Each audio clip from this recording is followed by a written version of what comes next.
सबसे पहली बात तो ये है कि ये कानून जो मोदी सरकार ने आज से 4 साल पहले बनाया था वो संविधान के खिलाफ है। आप रिलीजन की बुनियाद पर कानून नहीं बना सकते, इसमें कई सुप्रीम कोर्ट के जजमेंट्स है और राइट टू इक्वालिटी के खिलाफ है। आप कैसे हर रिलीजन को आप उसकी इजाज़त दे रहे हैं उनको, और आप जो रिलीजन जिनका इस्लाम है उनको आप नहीं दे रहे, वो एक पॉइंट है। दूसरा ये है कि मैंने उस वक्त पार्लियामेंट में कहा था कि इसी तरह का एक कानून वाइट साउथ अफ्रीका ने बनाया था, तो महात्मा गांधी ने उस कानून को फाड़ दिया था। मैंने भी पार्लियामेंट में इस CAA के उस बिल को फाड़ा था। तीसरी बात यह है कि अब 4 साल के बाद ये सरकार रूल्स बना रही है। मैं देश को ये बताना चाह रहा हूं कि मैंने नहीं, मौजूदा अभी प्रेजेंट होम मिनिस्टर ने पार्लियामेंट में कहा था मेरा नाम लेकर के OACG NPR भी आएगा, NRC भी आएगा। कई टीवी के इंटरव्यूज में उन्होंने बात कही थी।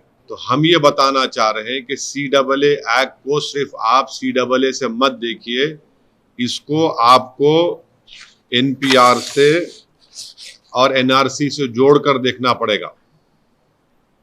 और जब वो होगा तो जाहिर है उसमें सबसे ज्यादा निशाना बनेंगे मुसलमान, दलित, आदिवासी और गरीब लोग। पांचवी बात यह है कि अब आसाम में सुप्रीम कोर्ट मॉनिटर्ड एक NRC हुआ, 19 लाख लोगों के नाम नहीं आए, जिसमें से लगभग 10 से 12 लाख हमारे हिंदू भाई बहनों के नाम नहीं आए।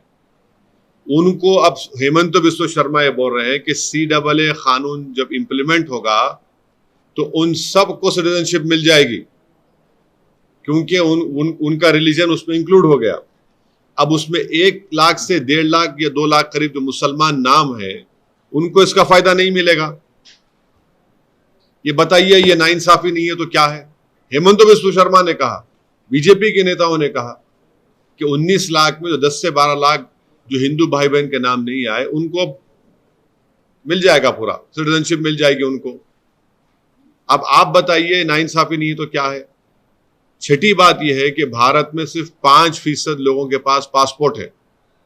ओनली 5% लोगों के पास पासपोर्ट है, रिमेनिंग लोगों ने पासपोर्ट नहीं है। और फिर आधार कार्ड आप देख लिए, प्रूफ ऑफ सिटीजनशिप नहीं है, उसमें खुद लिखा हुआ आधार कार्ड में। भारत में बर्थ रजिस्ट्रेशन 1959 तक मैंडेटरी नहीं था। 1996 में सिर्फ 50% इंडियंस के पास बर्थ सर्टिफिकेट्स था। तो जब NRC होगा, NPR होगा, तो उसमें बायोमेट्रिक एक्सरसाइज होंगी उसमें, और लोकल रजिस्ट्रार में लिस्ट लगाई जाएगी प्रमोद साहब की, असद साहब की। अब प्रसाद साहब जाके बोल सकेंगे नहीं, असद साहब के डाउटफुल है, मैं डाउटफुल बन जाऊंगा। अब मुझे प्रूफ करना पड़ेगा। अब मैं मेरे दादा का बर्थ सर्टिफिकेट लेकर आऊं, क्योंकि मेरा रिलीजन इस्लाम है, अब मैं फिरते रहूं तो फायदा किसका होगा? रद्दी वाले का ही फायदा होगा ना। तो ये इसीलिए ये एक्सरसाइज ये जो लॉ है, ये रिलीजन की बुनियाद पर बनाया गया, ये डिस्क्रिमिनेटरी है, अनकॉन्स्टिट्यूशनल है।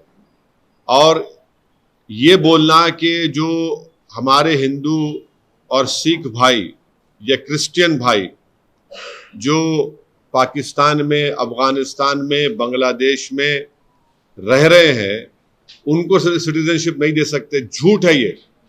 हमेशा सरकार के पास इख्तियार था, एग्जीक्यूटिव ऑर्डर से आप दे सकते थे। और आखिरी बात, नरेंद्र मोदी और बीजेपी को ये क्यों भूल गए कि कितने लाखों लोग कश्मीरी पंडित मुल्क से बाहर हैं,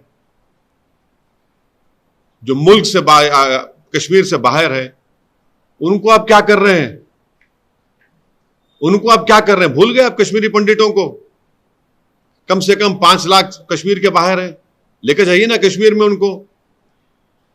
इंग्लैंड में इंडियन जो वहां के इंडियंस यहां पर वहां चले गए जो इलीगल, उनको वापस लेकर आइए। ग्रेट ब्रिटेन बोल रहा है कि लेकर आइए वापस, सरकार बोलती है हम नहीं लेकर आएंगे। तो ये गलत है, डिस्क्रिमिनेटरी है, अनकॉन्स्टिट्यूशनल है।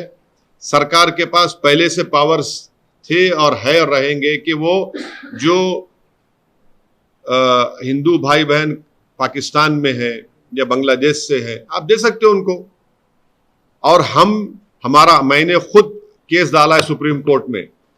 हम लोग जब CAA का हियरिंग हुई थी, हमारे लॉयर जनाब निजाम पाशा साहब ने स्टे की मांग की थी, तो गवर्नमेंट ने कहा था कि अभी हम रूल्स नहीं बनाए। अब जब रूल्स बनाए तो हम सुप्रीम कोर्ट में डालेंगे और इसके ऊपर हम कोशिश करेंगे कि सुप्रीम कोर्ट में जाकर इसको उठाया जाए, इस मसले को।